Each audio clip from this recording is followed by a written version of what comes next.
নমস্কার বন্ধুরা, আজ আমি আবারও চলে এসেছি আপনাদের সামনে আবারও একটি নতুন রেসিপি নিয়ে। তো আজকে আমি নিয়ে এসেছি তেল ছাড়াই কীভাবে সবজি রান্না করা যায় সেটাই আমি আপনাদেরকে দেখাবো।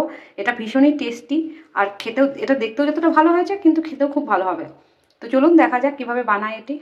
এখন অনেকেই তেল মশলা খেতে চায় না, সেদ্ধ সেদ্ধ খাবার খেতে চায়, তো তাদের জন্য রইল এই রেসিপিটা। তো চলুন দেখে নেওয়া যাক কীভাবে বানানো যায়। এটা করতে দেখুন আমি কিছু সবজি কেটে নিয়ে এসেছি। এখানে ফুলকপি রয়েছে, ফুলকপিগুলো কেটে নিয়েছি দেখুন। আর এখানে আলু নিয়েছি, এরকম পাতলা পাতলা করে কেটে নিয়েছি, ডুমো ডুমো করে। ক্যাপসিকাম নিয়েছি দেখুন, এরকম স্কোয়ার করে কেটে নিয়েছি। আর গাজর নিয়েছি এরকম কুচিয়ে।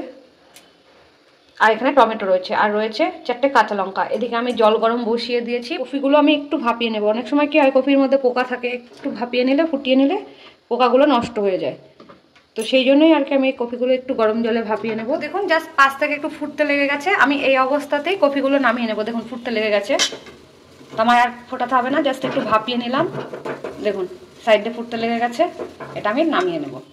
আর এই গ্যাসের উপরে বসিয়ে দিলাম কড়াই। আর কিছু মশলা লাগবে, তো এখানে আমি নিয়ে নিয়েছি 1 টুকরো দেখুন জায়ফল নিয়ে নিয়েছি 1 টুকরো, জয়িত্রী নিয়ে নিয়েছি, একটা তেজপাতা নিয়েছি, কিছু গোলমরিচ নিয়েছি, 2টো লবঙ্গ আর দারচিনি। এগুলো আমায় ড্রাই রোস্ট করে নিতে হবে। সেগুলো আমি কড়াইয়ের মধ্যে দিয়ে দিলাম। তেজপাতাটা একটু ছিঁড়ে দেবো,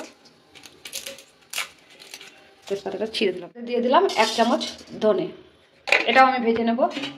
তো দেখুন কফিগুলো আমি সব জল থেকে তুলে নিয়েছি। আর এদিকে এটাও ভাজা হয়ে গেছে, আমি গ্যাসটা অফ করে দিলাম। এটা কুটে নেব। তো এখানে একটা হামাল দিস্তা আমি নিয়ে নিয়েছি, এর মধ্যে সব দিয়ে দিলাম, কুটে নেব। দেখুন এদিকে আমি নিয়ে নিয়েছি টক দই। এখানে প্রায় 4 চামচ টক দই রয়েছে, বড় চামচের।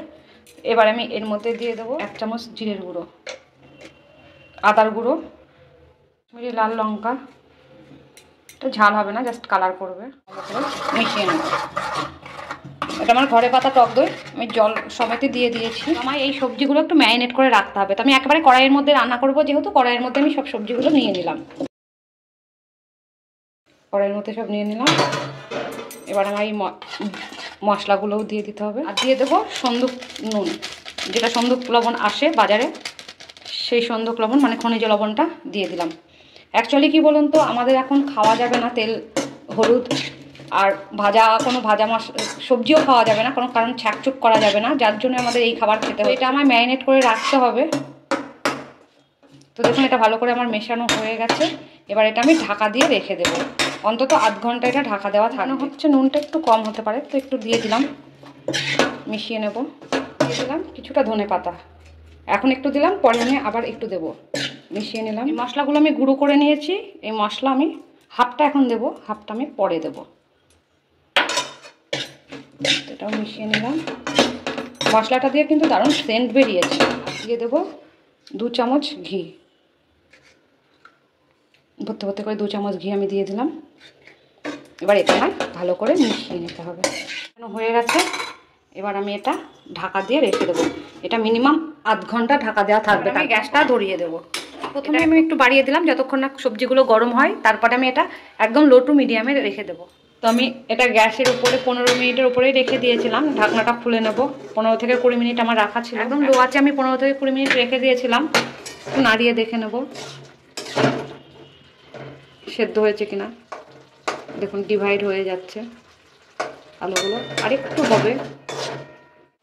এবার আমি দিয়ে দেবো এর মধ্যে চিনি, হাফ চামচ মতন চিনি আমি দিয়ে দিলাম। ভাজা মশলাটুকু ছিল, অর্ধেকটা দিয়েছিলাম, ওখান থেকে আরও কিছুটা আমি দিয়ে দিলাম। আর দিয়ে দেবো ধনে পাতা কুচোনো। ব্যাস রেডি হয়ে গেল আমার এটা। আর এর মধ্যে দিয়ে দেবো আর 1 চামচ ঘি। ব্যাস রান্নাটা আমার রেডি। এটা মিশিয়ে নিলাম। এবার আমি গ্যাসটা অফ করে দিলাম, সার্ভ করে নেব।